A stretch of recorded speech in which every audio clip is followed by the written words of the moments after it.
ఖచ్చితంగా మహాభారతంలో ప్రధానమైన విల్లల్లో అంతాగనిస్ట్ పేర్లు ఇక్కడ ఉన్నాయి. మహాభారతంలో ప్రధాన విల్లల్లో పేర్లు: దుర్యోధనుడు, ధృతరాష్ట్రుని పెద్ద కుమారుడు, కౌరవులలో అగ్రగణీయుడు, పాండవులకు ప్రధాన విరోధి. అతని అసూయ, అహంకారం మరియు రాజ్యం ఇవ్వడానికి నిరాకరించడం కురుక్షేత్ర యుద్ధానికి దారితీసింది. దుశ్శాసనుడు, దుర్యోధనుడి తమ్ముడు, ద్రౌపదీ వస్త్రాపహరణానికి ప్రయత్నించిన క్రూరమైన చర్యకు ప్రసిద్ధి. శకుని, గాంధారీ సోదరుడు మరియు దుర్యోధనుడి మేనమామ. ఇతను గొప్ప కుట్రదారుడు, వ్యూహకర్త మరియు జూదగాడు. పాండవులకు వ్యతిరేకంగా దుర్యోధనుడిని నిరంతరం ప్రేరేపిస్తూ దుష్టపన్నాగాలను పన్నాడు. కౌరవుల దుర్మార్గపు చర్యలకు ప్రధాన సూత్రధారిగా ఇతని పరిగణిస్తారు.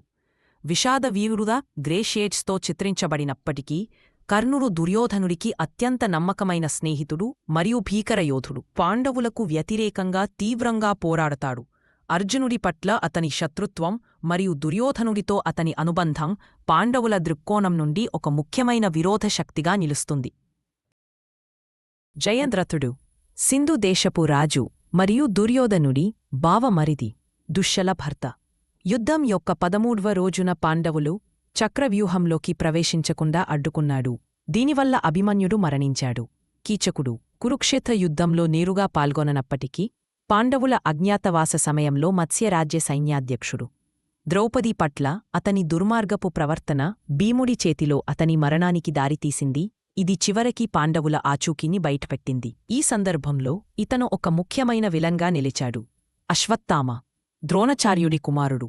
ప్రారంభంలో కౌరవుల పట్ల విధేయతతో పోరాడినప్పటికీ యుద్ధం చివరి రాత్రి నిద్రిస్తున్న ఉప పాండవులను దారుణంగా సంహరించిన అతని చర్యలు, ముఖ్యంగా యుద్ధానంతర పరిణామాలలో అతన్ని ఒక ప్రధాన విలన్గా గుర్తించాయి.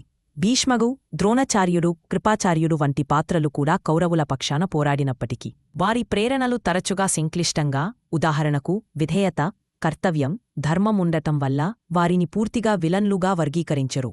పైన పేర్కొన్న